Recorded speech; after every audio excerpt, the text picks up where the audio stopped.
everyone, and welcome to the Ultimate Job Search and Career Podcast with me, Bill, the company's expert. And in today's episode, we're going to be taking a couple of questions that were sent in by my awesome listeners/viewers. And we're going to talk about what if you were previously fired for doing the right thing. Now, this is in relation to getting a new job. And in a job interview, a common question that they'll ask you is, why did you leave your last job? So if you were fired for doing the right thing, how do you answer? We're going to get into that. We're also going to talk about an awesome little tip that somebody sent in about having a cheat sheet for how to answer interview questions. And I think this is a great tip, so we're going to get into that today. But first, I just want to briefly remind everyone that if you are in the middle of a job search right now and you find it intimidating, maybe you've been going it for a while and you're not really getting anywhere fast, and you're stagnating in your job search and you're starting to feel a bit depressed about the whole thing, and you don't know what the right thing is to do or where the jobs are or how to apply for them in such a way you get interviews and all that kind of stuff, just a reminder that I have a course called Get Hired, and you can see the link in the description box to this video to check out that course.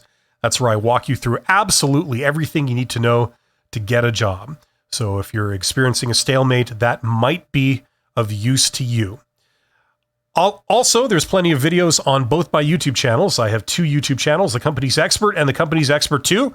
So feel free to check those out. And let's get into today's topic here. The main topic is, what if you were previously fired for doing the right thing? Okay, so some time ago, I released a video that gives the answer I would recommend if you're asked in a job interview, why did you leave your last job? Okay, now the gist of that video was your answer is going to depend on your situation, obviously. So if you're laid off, there's no harm in saying you were laid off. That's perfectly fine. It's not a reflection on you, especially if you were laid off with a bunch of other people at the same time. That gives further evidence that there's absolutely nothing wrong with you as a employee. So that's fine. Okay, if you left your job, like you weren't laid off, but you chose to leave your job, you weren't fired, it was your decision, you just quit, or you gave your notice and then left, that's perfectly fine too. 99% of the time, there's absolutely no problem with mentioning that if you explain. And a common reason that's very safe to say is that you were just ready to do more, or the job had changed from the job that you originally took, and you were no longer interested in doing the job that it turned into. Okay, you were hired for one job and they morphed it into something else, and so for that reason, you left. Now that is perfectly harmless to say. That should not raise any red flag with a recruiter or hiring manager, especially if you give a little bit of detail. You explain, I was hired for this job, doing these activities, these duties, requiring these skills, the schedule, etc., and then it morphed into doing this other thing, with these other activities, these other duties, and just the way it was done, that was not what I personally was interested in doing. So I left. So that is also pretty harmless, okay? If you left your previous job under those circumstances, saying that stuff is not a problem. Where there might be a problem is if you were fired from your previous job. This is where things get a little bit tricky, okay? Now, there's an interesting phenomena, I guess you could say, going on with this question, okay? Now, if you're in the situation where you were fired, okay, and you ask a recruiter to give you their advice on what you should say, okay? How should I answer this question? And you talk to a recruiter. A lot of the time, recruiters will advise you to be honest. They'll say, yeah, tell them you were fired. Explain that, you were fired from the job. And, the default answer is to say, well, why did I leave? Well, I was fired. And, but then they say, the only reason that recruiters are asking this question is because they want to see if you've learned your lesson, right? So if you say, yes, I was fired, it was for this reason, but I have since learned that, that's not the correct way to handle this particular situation or this particular problem. And instead, I now realize that I need to do it this other way. A lot of recruiters claim that that's a good answer and that you should say that. Just come clean. Tell them absolutely everything. Be completely honest. Don't hold anything back, and all will be well. That's what they'll recommend. Okay, and that's what I've heard several recruiters recommend. Now, I take issue with this. Okay, this is not my recommendation, because although recruiters say this, and it sounds very nice, okay, on paper it sounds like a good answer. In practice, this is not what we see. We see people admitting they were fired and then consequently being eliminated because they were fired, because being fired from a previous job is a red flag for a lot of recruiters and hiring managers, okay? And the theory behind that is that past behavior predicts future behavior. This is the basis of behavioral questions in job interviews, where they ask you, tell me about a time you did this. And what they're doing there is they're applying the logic that if you were in a certain situation before and you handled it a certain way, if you were put in that situation again in this new job, if we were to hire you, then this is how you would handle it. Okay? Now, once again, that sounds reasonable. It has a certain logic to it. And on paper, it sounds like you could make that assumption. However, in practice, that also is not true a lot of the time. Okay? Sometimes it is, but a lot of times it isn't. Okay? So it's very flimsy precept to base your thinking upon. Okay?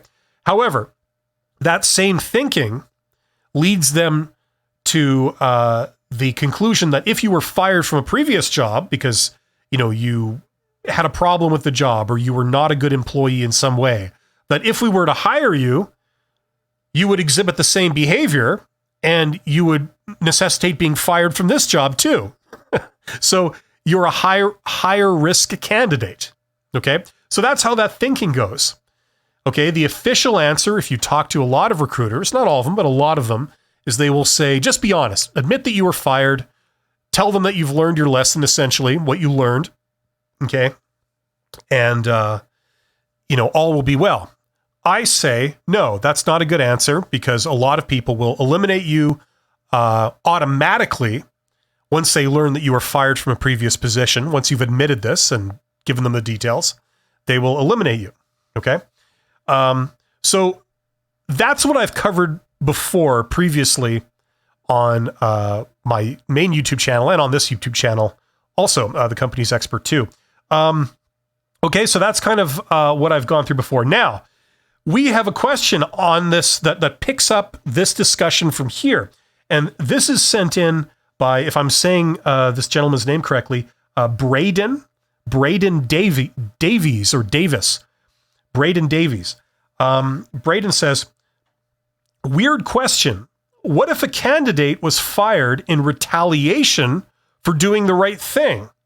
For instance, Tommy reports his boss for sexual harassment or exposes unethical business practices.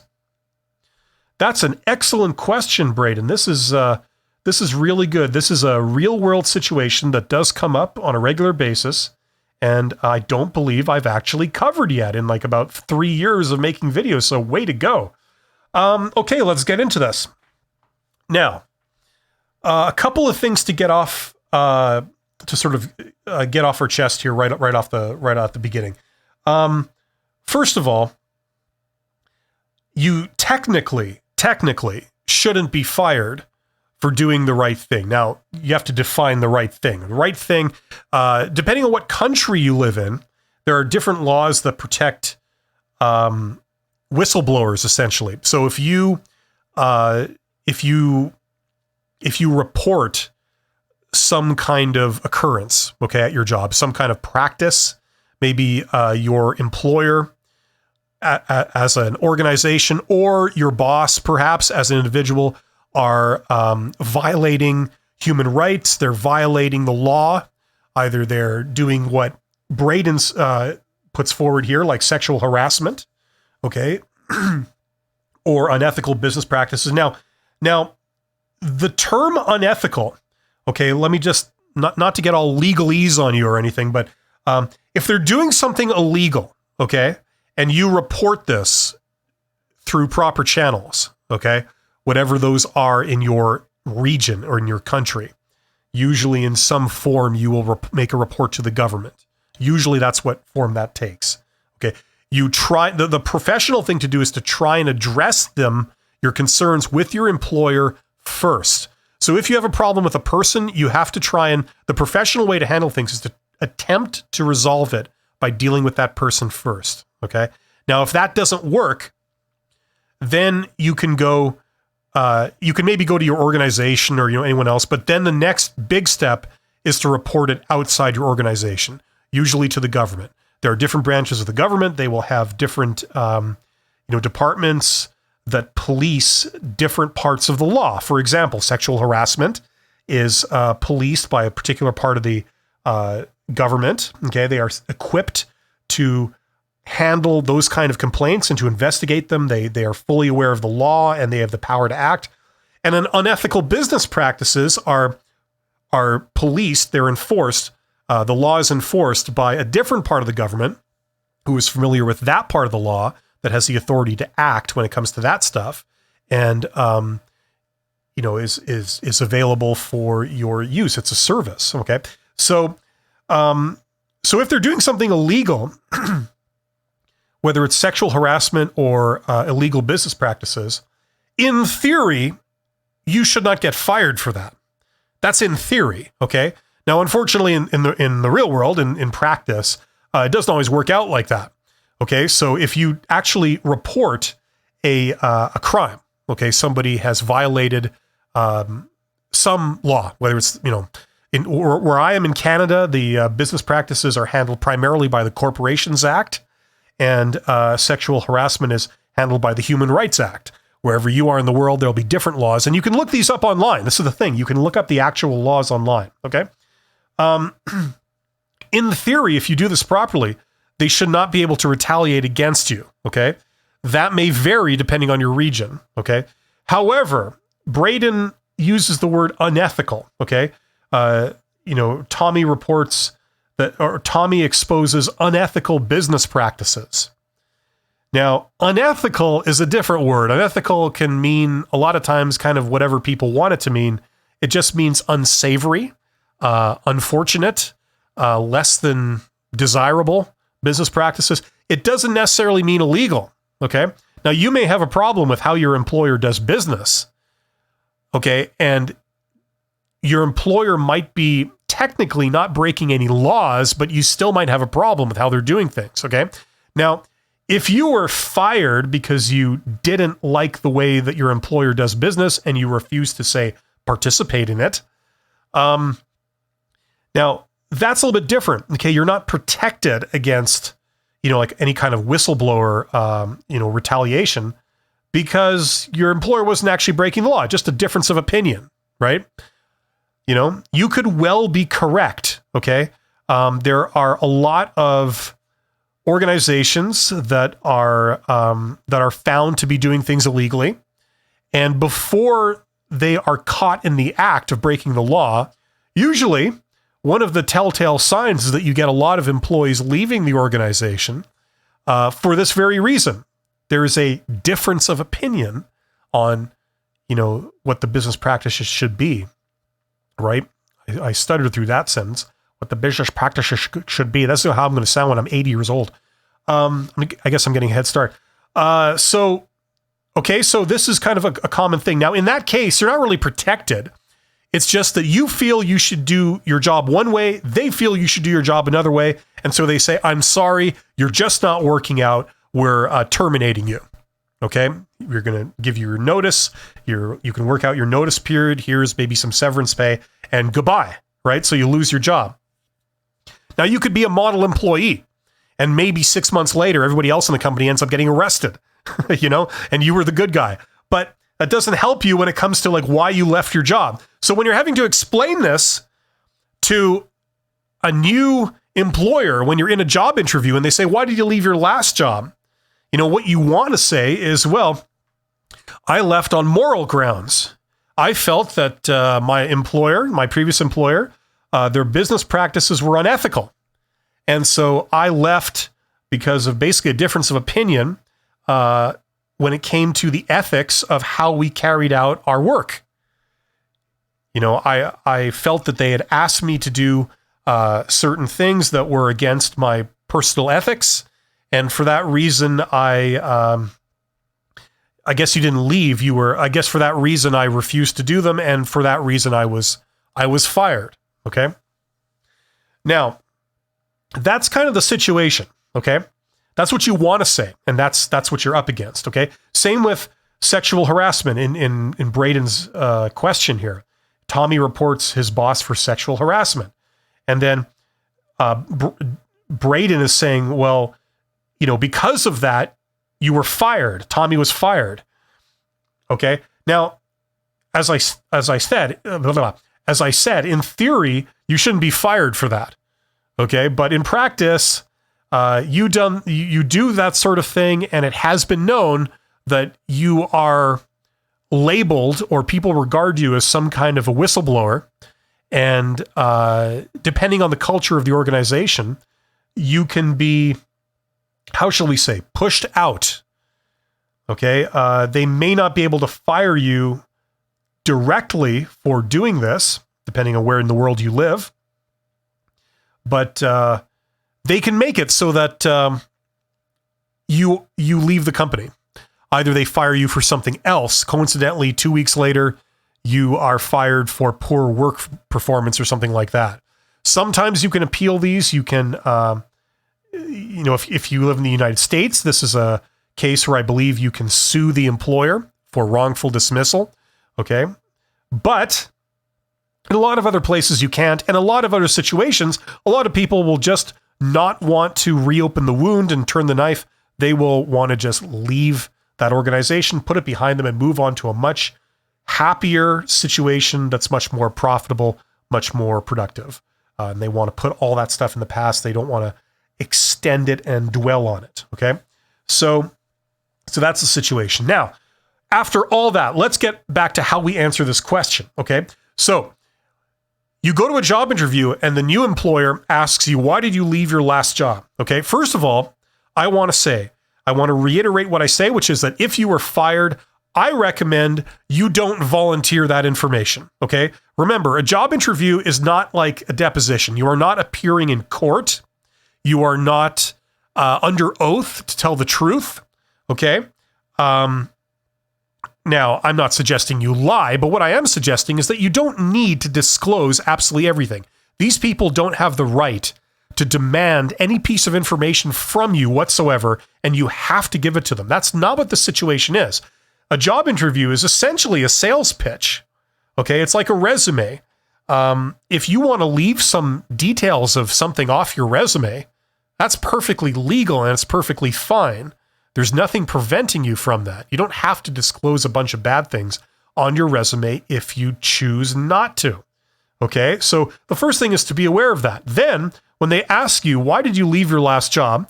You don't say, I was fired. You could say something like, well, I left. Okay, because that is technically true. You did leave. And you could say something like, well, it was just time for me to move on. I was ready to do more, which is also technically correct. You didn't feel happy in your current job. You felt that you were capable of, more scope of action. So that's a perfectly acceptable answer.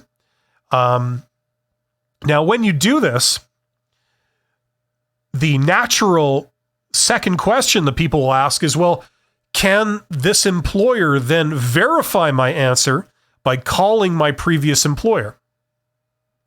And the answer is yes and no. Yes, they can, but there are some ways to prevent that. First of all, as a standing default, I don't know what you call it, a thing you would do that I recommend people do, is when they ask you, can we contact your previous employer?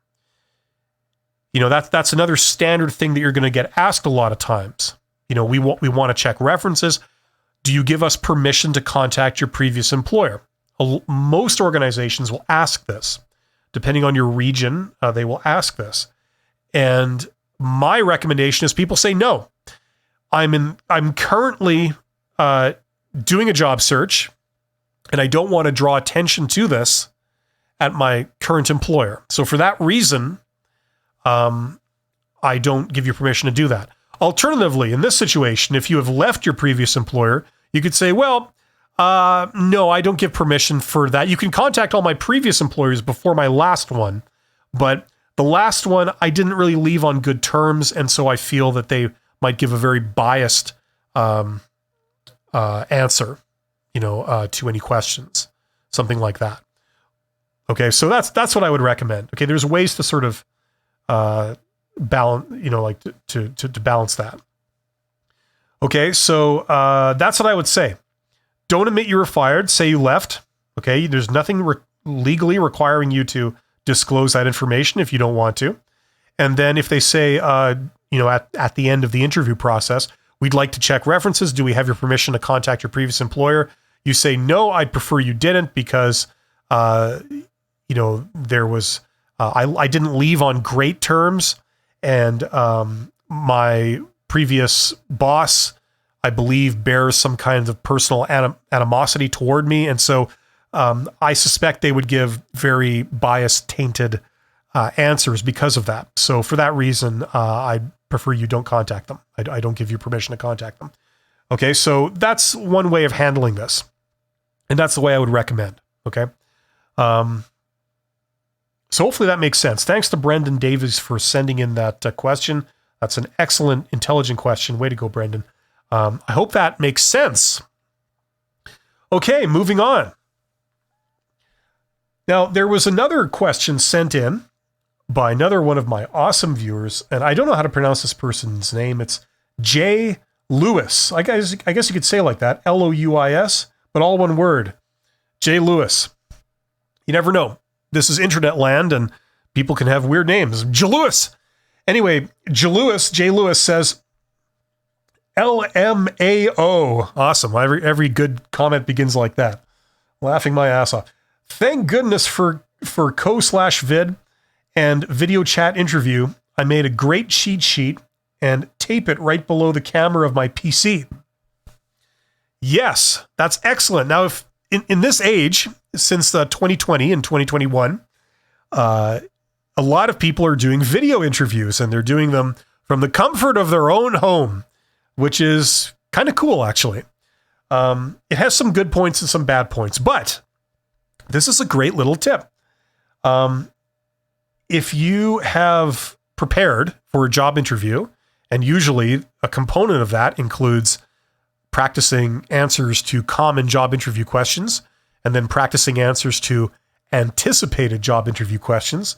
There's several of them. You might not be able to remember all the answers to these questions, on the tip of your mind at any moment when you're nervous in the moment. Okay. So for that reason, yes, you definitely can make a cheat sheet for how to answer different questions, assuming that, you can read it on the fly, and it helps jog your memory. But this is great. Yes, there's absolutely nothing wrong with doing that. I recommend it especially if you're a younger individual and you haven't had a ton of experience doing job interviews. This would be a great thing to do in the beginning. Helps jog your memory. It doesn't replace preparing for the interview. You can't just read the answers cold off a sheet. But if, in the moment you're very nervous and you can't think very well when you're nervous and people are staring at you and the pressure's on, this is a great thing to be able to do to jog your memory. Yes, definitely. In reality, there's only like about 7 job interview questions, really. The other questions they ask are essentially, rewording of the same questions. There's only about 7 standard questions. And then there's the behavioral questions where they ask you about a story from your past. And there's so many of those that you can't really study for them anyway, because they could ask like literally 1,000 different questions, and you'd have to come up with 1,000 different custom answers. The only way to really study for the behavioral questions is to have some stories prepared, and then you rehearse those, and then whatever behavioral question they ask you, you just pull out one of the stories from that library of stories, maybe 10 stories that you've rehearsed, and that's how you answer, okay? Now, I did a video on my main channel not too long ago. I can't remember what the exact title is, but it's answers to common job interview questions, and the thumbnail says Crash Course. So that's a great sort of summary of all the common answers to job interview questions. If you are really in a hurry and you don't know what to do, just watch that video. And incidentally, this week I have, or last week actually, I released for my members a members-only video, which is the expanded edition, the expanded version of that video. So I go into even more detail about how to answer those. So it's a one-stop shop crash course to pass an interview. So so this is a great tip. I highly recommend everyone does this if you are doing job interviews remotely from home. This is something that you should do. Even if you don't look at the sheet, it's great to have it right there with you near your monitor so that you can glance at it if you're stuck. Okay? Excellent tip. Special thanks to Jay Lewis for sending this in. Jay Lewis, or J. Lewis, you are awesome. Okay? A ton of little tips like this, and people will pass, and they will get gainfully employed. So, special thanks to my viewers. I hope that was helpful. You guys are awesome. I'm going to end a little bit earlier today because it didn't require that much detail, but great tips nonetheless. So thank you very much. Just a reminder, if you are interested in trying to get a job, once again, I have that course, Get Hired, link in the description. And I also have another course I just released about a month ago called the $100 MBA. So if you are interested in being more effective in your current job, or you want to enhance your skills, or you want to seem more knowledgeable in a job interview when they engage you in conversation about business and about business topics, okay, this is especially important if you are a supervisor or manager. An MBA, Masters of Business Administration, is the gold standard for how to be in business, how to manage people, how to manage money, how to manage projects, how to manage products, how to manage services, and how to improve an organization, fix problems with it, implement change. An MBA is the gold standard that teaches you all of that. It's the industry standard. And you normally take it in a university. It normally takes 1 to 2 years to do it properly. And it can run you up to 5 figures easily, for the fee for being able to do that. But if you can't be bothered, but you still want a big part of the payoff, I have a course called the $100 MBA. And for $100, basically, you learn everything that you would learn in an actual accredited MBA from a university. And the reason you do this is because I walk you through an MBA, and I recommend a book list. You order the books, you can get them cheap, you get them used, you can get slightly older editions and literally pay like $5 a book. And you read the books of your own accord, on your own schedule, to the depth in which you're interested. And there are no tests, no evaluations. You absorb the information yourself. And you can read this casually on the side. And if you stick with it, you will learn everything you would learn in an MBA, all the theory anyway, and all the practices. Now, if you combine that with work experience, it can be extremely powerful. And the books that I recommend are books that are actually used, the textbooks that are actually used in high-level MBA programs all over the world, including places like Harvard and Yale. Okay, these are the gold standard books in their respective subjects. And so if that's of any interest to you, for $100, I walk you through the whole thing. I give you 6 hours worth of videos, walking you through all the different subjects and going through all the books. And you get the benefit, but you don't have to pay through the nose. You don't have to take 2 years off your work to do this. You do it at your own convenience, and there are no tests to worry about. You just learn the material. So if that's of any interest to you, there's a link in the description, the $100 MBA. Check it out if you're interested. For some people, this will be very useful. And if you have any questions, please let me know. Thank you so much for listening. You guys are awesome, and I will see you on the next episode. Take care.